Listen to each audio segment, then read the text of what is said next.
Before we begin, notice where your body is touching something. The chair, the fabric you're wearing,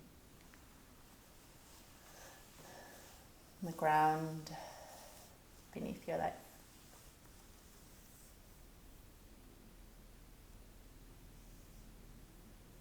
You don't have to agree with me. You don't have to fix or improve anything. Just let your body listen.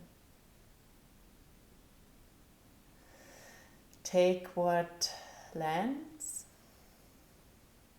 and leave the rest.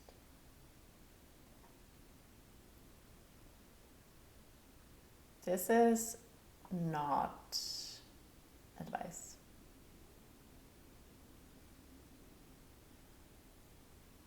This is a transmission.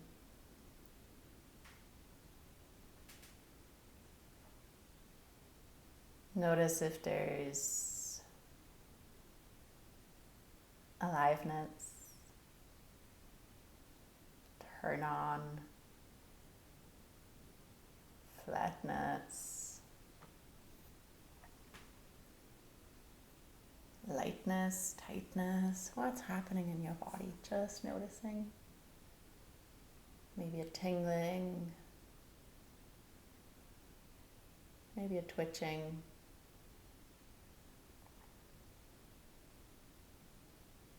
And we're here in a transmission about intelligence your mind cannot touch. The body that knows before the mind can articulate. You feel this with me. Go to a moment in your life where you made a decision that looked good and right on paper. But something felt off. Something didn't feel quite right, but it made sense, so you did it. Maybe there was a tightness in your chest or a little knot in your stomach, maybe some heaviness, maybe some nervousness. You overrode it because it made sense. Fast forward 6 months. 6 months later, disaster. You knew it. Your body knew it from the beginning. And that's somatic intelligence. And most of us spend our lives talking ourselves out of that knowing. So, I'll tell you about the intelligence your mind cannot touch.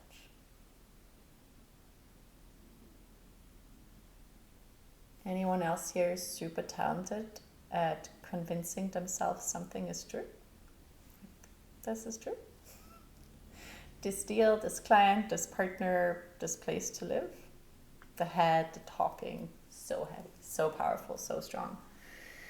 And if something requires a lot of words, it's convincing. I'm convincing myself that this is the right thing to do. And in that case, it's hardly ever true. True to your bones, true to your soul. And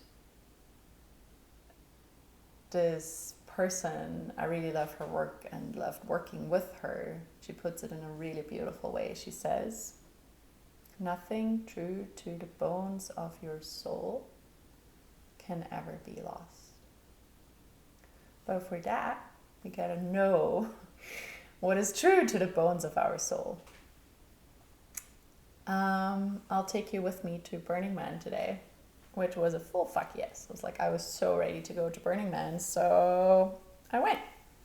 And I went there with two intentions. Intention number one, I'm meeting my husband. Intention number two, I'm meeting clients. I was really trying hard to meet my husband for a year or two, way too hard. Anyhow, I met this man pretty much first thing arriving at my camp. I arrived in one of the infamous dust storms, and this man offered my dumbstruck, sand-covered face a wet wipe, which is pretty much a love declaration. In the most romantic thing you can do on playa, wet wipe. And we kind of spent a whole week together. There was a lot of sweetness, and there was also it was sweet but also a bit boring. I made myself smaller. It was boring. There were some really sweet moments again, and it was also boring, especially in hindsight. And my highlights at Burning Man were assisting both workshops that my teacher Leila Martin hosted. That was incredibly powerful, and I'm so grateful I got to experience that.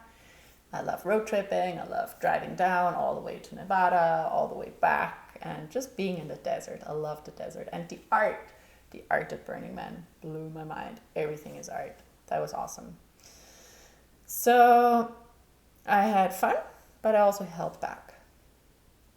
And I'm totally taking responsibility for that too, right? Making myself smaller so I fit in. And after Playa, we spent 2 days in Reno, which again was lovely. And then we parted ways. I went back to BC and then to Europe, and we talked on the phone pretty much every day.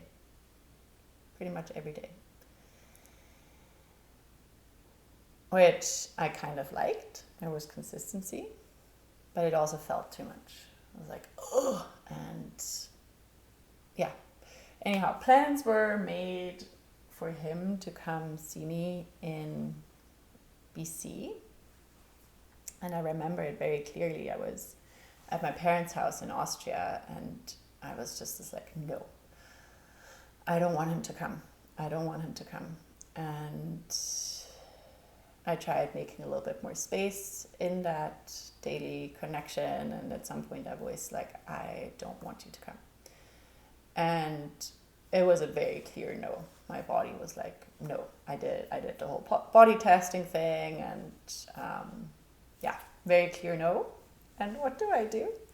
I talk myself into the yes. But he shows up consistently. He really loves you. He wants to come see you. Give it a chance. Feel it out. Like, just experience how it truly feels in your body, in the same space. So I didn't want it. I said it, and then I changed my mind. I really talked my mind into changing itself and ended up saying yes. It was absolutely awful. It was a disaster. So the turnaround time was quick. It didn't take me 6 months, but only maybe 2 weeks. Oh my God, it was awful. But anyhow, I won't go into detail right now. We spent about 24 hours together in BC, and I was just like, oh, my body knew. My body knew so clearly that this was a no. And I'm grateful for the lived experience of this no. It was such a clear no, and then you're in the experience, you're like, oh yeah, this is clearly a no. So the body knew, and I'm so grateful for my body's wisdom that's just saying no. Lesson learned. I can trust my body. My body knows. And there's this deep inner knowing. But the mind tried to rationalize. The mind tried to talk me into it. Your intention was to meet your husband. There's this man showing up for you on the daily. Also, in hindsight, I'm not sure how much of it was showing up for me or showing up from me, like how much he required my presence for his well-being, which is fine, but it was imbalanced. He wants me, blah blah blah. My mind was very clever. The mind gets so clever. Yeah, little liar. Don't believe the mind. I had this strong no, so clear, and talked myself out of it. Yeah, that discernment was just like no, but not trusting it. Or everything looked fine on paper once again, right? It was a powerful experience to affirm once again, your body knows. Your body knows way before your mind does. And the trickster mind, that trickster mind, I'm sure you have one of those too. It's recreating old patterns of safety because they feel familiar. Safety. Growth, expansion, finally saying no when there's a felt no. Those things are scary. They are unfamiliar. They are the unknown. So our system tries to prevent that at all costs. It prevents you from the things that feel uncomfortable as fuck. Saying no can feel uncomfortable as fuck because it's unfamiliar. It's registered like a death threat in your system. And you want to live, right? But it is the way, it's the only way to breathe yourself through the discomfort to become more you. This is real healing, right? It can be so edgy, and it's a fine line of re-traumatizing yourself. Also want to say that, disclaimer. But to make the new, the unfamiliar, the one who you dream to be, the one who you can be, to make this one come true, you need to trust the body. You need to listen to the body beyond the mind. And the body receives information incredibly fast. It's before language, before logic, before analysis. The body has already taken the decisions, right? Tightness in the chest, a knot in your stomach, or expansion, warmth, a tingling, aliveness, shutdown. All this is information. And most of us have been trained to not trust it, mistrust it, distrust it, shove it away. Instead, trust cognition alone. Does it make sense? Does this look good on paper? Should I want this? Is this the logical next step? Maybe you write a pro and con list. Meanwhile, the body is screaming.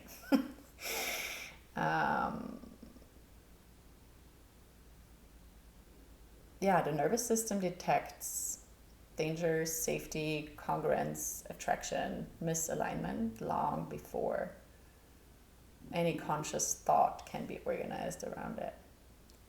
And when we repeatedly override those signals, we disconnect from ourselves. And I understand that it's a little bit confusing, right? Because on the one hand, there is the discomfort of the novelty.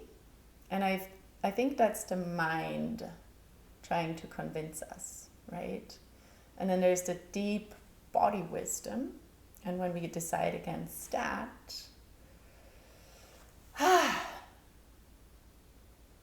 it's such an interesting dichotomy and polarity of the yes and the no, and the familiarity and the unfamiliarity. And the ways how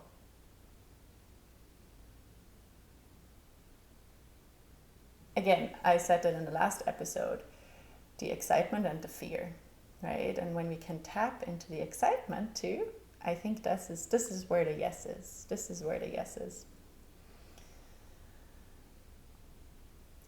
All this is data, right? The body gives you data all the time. Chest tightness, shallow breath, And the body knows things that the mind cannot articulate. Flatness after a win, after a deal, information. Arousal and its absence is intelligence. The mind analyzes while the body knows. Body knows along, all the time along. And in my worldview, in my philosophy, erotic wisdom and executive intelligence are one and the same. They are creative power. They are life force energy. They are the ones in the driver's seat. They are the ones growing the vision while staying grounded. The power of creation. And yet, they're still perceived as completely outruling each other. Yeah, if you follow your body's wisdom, your erotic wisdom, you cannot be an executive. Executive intelligence does not go with embodiment, with erotic intelligence. And I say bullshit. I say your erotic truth, your erotic wisdom allows you to follow your turn on, to be guided by your turn on, led, informed, following the aliveness, the nudges, the glimpses, the sparks. And executive intelligence, very cerebral. Strategy, 5-year plans, reports, numbers, analysis, lists, spreadsheets. And I don't say any of those is wrong. They all have a powerful place to be. And yet, how about we let them merge? We let them unite. We let one become the other, one inform the other. How about leading your business, your career, your life from erotic intelligence? This glimpse of arousal, that little pull, that little spark, a twinge in your genitals makes you a way bigger player than any analysis ever could.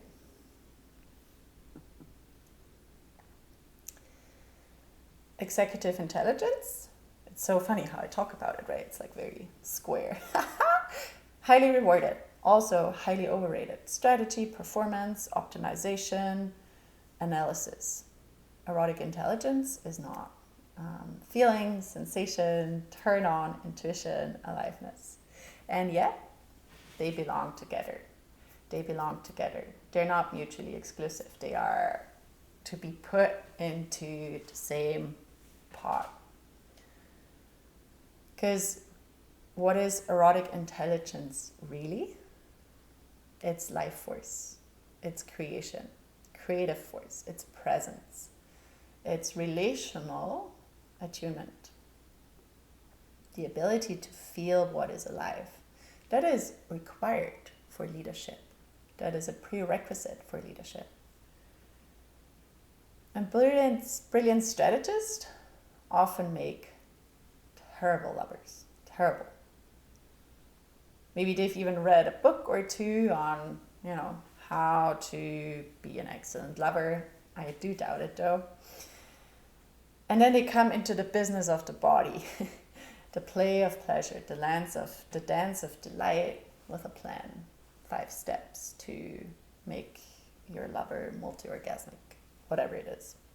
They all have a place, but yet here to execute a 10-step premium date night, blah, blah, blah. And what is missing in all that? The body. The body is missing in all those equations and all those plans. You left the body behind somewhere on the way into Forbes 500. It's all in the head. Has any of that reading you might have done reached your hands, heart, your genitals? Has it landed anywhere in you?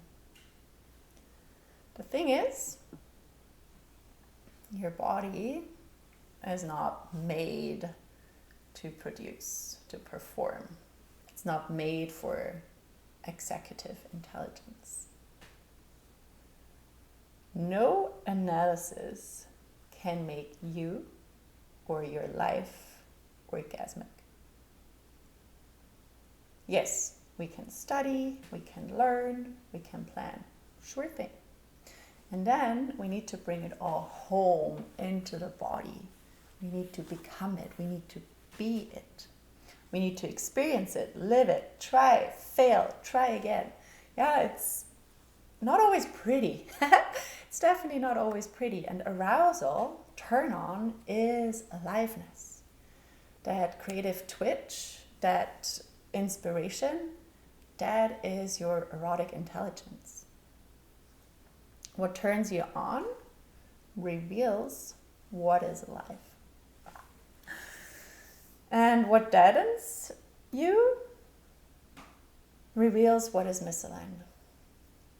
The body is a guidance system. It's a very smart guidance system, very smart force. And how to read it? I already shared a few tools, but just take a breath. And slow it down.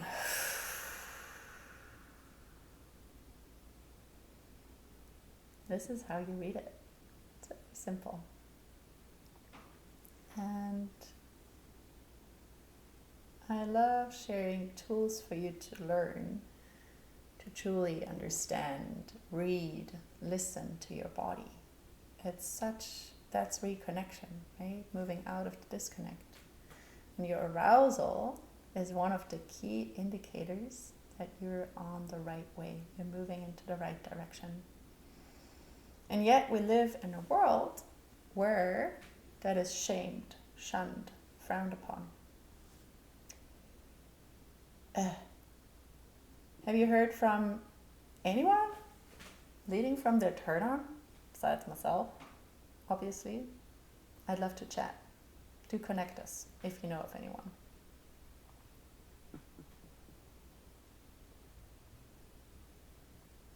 And invitation for you again to go into one of those moments where you signed the deal, where you followed through with the plan just because it was the plan. And then 6 months later, maybe 6 years later, complete implosion. Disaster. And for me, one of the most recent, very clear ones was this experience where I had this clear no to this man visiting me. And my mind overrode it, found all kinds of reasons why he should come, why it's a good thing for him to come. And then having this clarity, this instant confirmation, it's like, oh, I see. And yet, we need to experience all that, right? I'm not encouraging a flawless life. I'm not encouraging a life without failure. We need failure. We need to experience those moments of like, oh shit, that went totally sideways. To actually learn and remember where we go astray. Where did we take that turn from the mind? And the body perhaps knew in those moments. And it's like, And also if those implosions happen, those disasters happen, there's always gold in it. There's always a lesson to be learned in those moments. The difference between erotic intelligence and executive wisdom. Let's delete that. Let's make it one. In my philosophy, they are one and the same. One informs the other. It's creative power. It's life force energy. The erotic, the turn on, is guidance. It's intuition. It's impulse. It's aliveness. And I truly believe that new leadership comes from this place. New leadership comes from this deep aliveness, the erotic life force. This is the true direction, the true opening, the true channel of life. And can we experiment? Let our numbers, our plans, our strategies be informed by exactly that wisdom. It makes way bigger players than any strategy or 5-year plans or analysis, letting them be informed by your body's wisdom. And I really wish for that to be the new brilliant strategist, and that would make them way better lovers as well, because they're actually leading from their body. And I spoke about that earlier, where we lose the bodies on the way, and then we get sick. We get heart attacks, we throw our backs out, burnout, etc. Bring it all together. Yeah, it's such a revolutionary act to bring it all together. Bring the body along. Bring the body along for the strategy sessions and tell me what's happening. Arousal has so much information about aliveness. Arousal is aliveness. What turns you on is what is alive in you. And that's the most precious information ever. And what numbs or deadens or silences, that's when something is misaligned. And it might require a breath or two. It might require a pause. It might require a step outside into nature. It might require you just giving yourself a hug, holding yourself for a moment. It might require a deep breath. It might require a pause you're not willing to take. Do it. Take a breather. Give it a moment.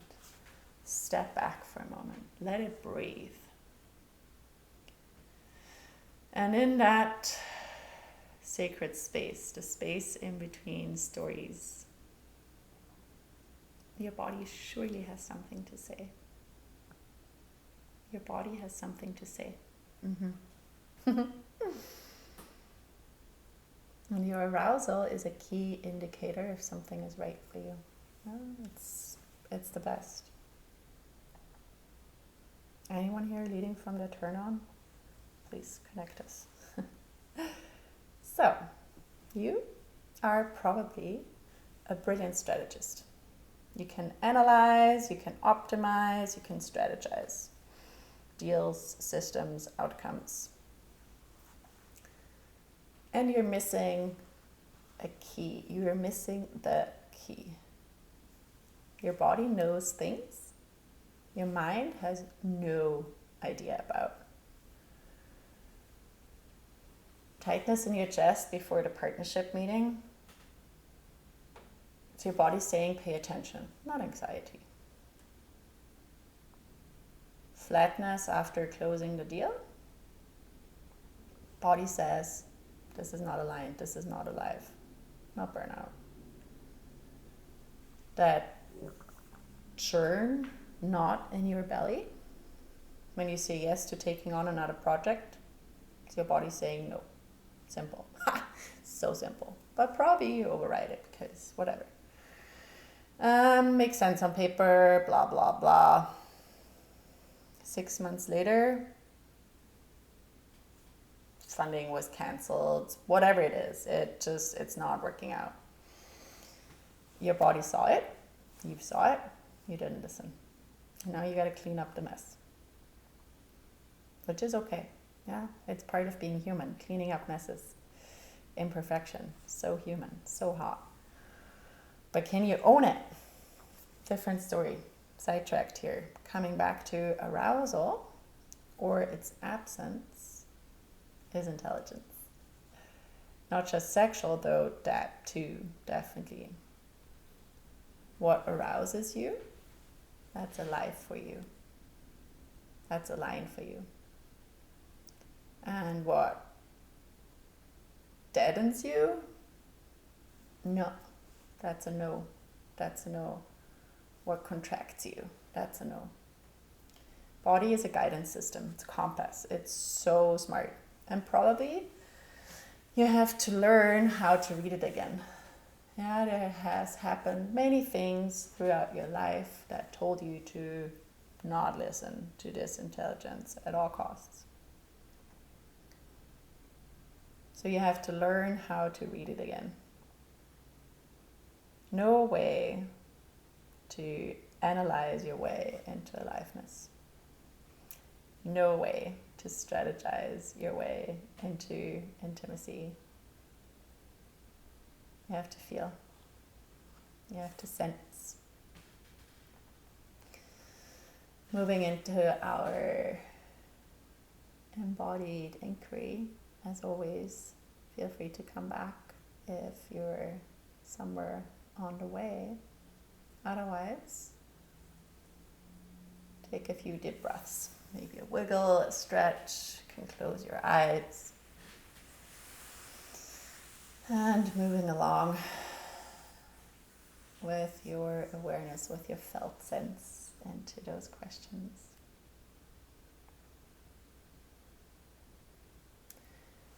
Question number 1. What is your body telling you right now that you keep analyzing away?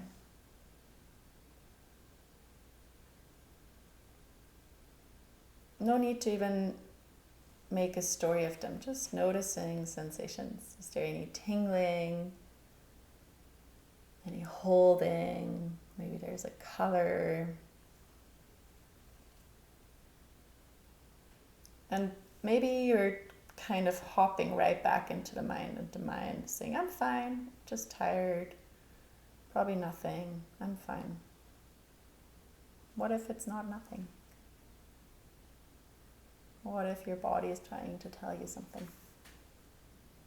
Noticing what your body is trying to tell you that you're analyzing away.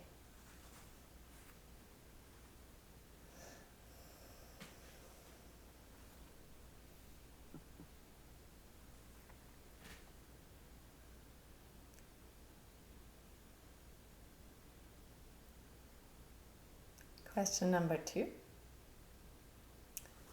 Where do you feel aliveness in your body? Where do you feel such a tingling, a vibrating, something, a little something scanning your body? What feels alive? Maybe something feels dead too on the way as you're moving your awareness through your body. Noticing what feels alive in your body and what feels dead.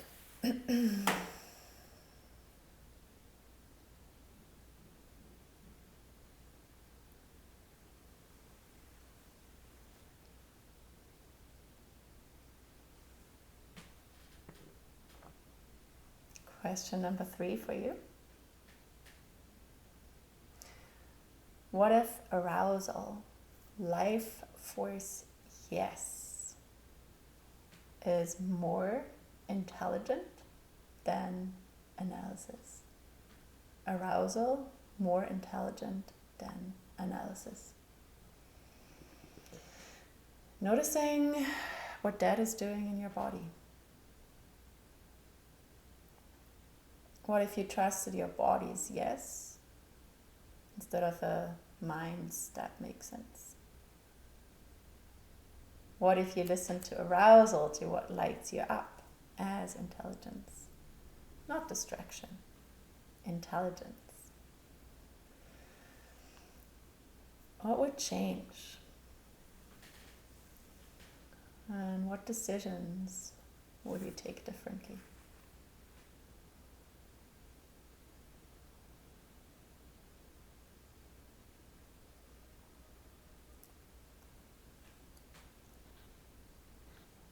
Noticing that in your body.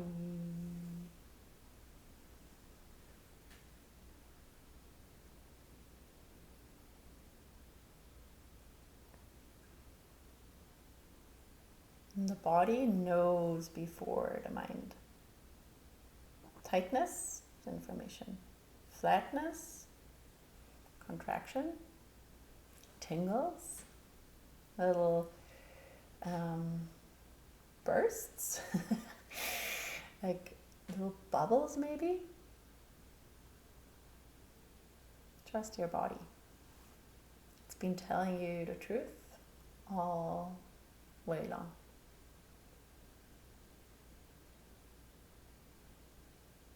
And if this landed in your body, the weekly letter from me, Flora Petri, to you is below. Follow, like, comment, share, pass it along to someone who think you would benefit from this. Find me when you're ready.